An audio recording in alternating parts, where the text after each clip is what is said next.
In 1998, at a prison in Bogota, Colombia, an inmate named Javier Morales pulled off an escape that still confuses prison staff to this day by creating a fake version of himself made entirely out of soap.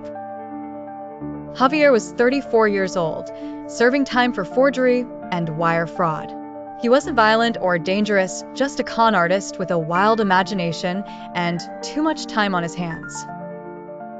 He spent most of his days in the prison's infirmary, faking chronic back pain and minor illnesses to avoid regular labor duty. That's where his plan began. While hanging around the infirmary, Javier gained access to all kinds of discarded items: bars of soap, gauze, latex gloves, cleaning chemicals, and broken fans.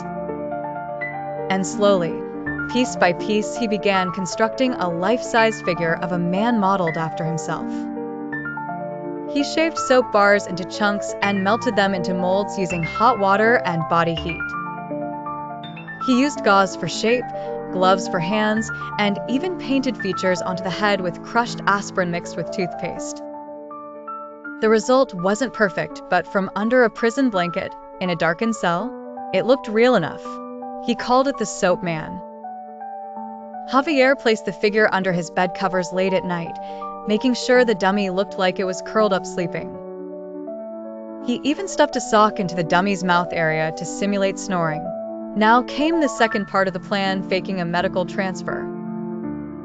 He'd spent months building trust with a sympathetic nurse, someone who believed he was genuinely ill. One night, Javier claimed he was having a heart episode. The nurse, concerned, called a routine transfer alert for the hospital wing. When the guards arrived, Javier, now in a white smock and wearing a surgical mask, was already on a rolling stretcher, his face mostly covered. They rolled him right out of the building. By morning, the guards went to wake him up for breakfast and were shocked to find the bed occupied by a soap dummy.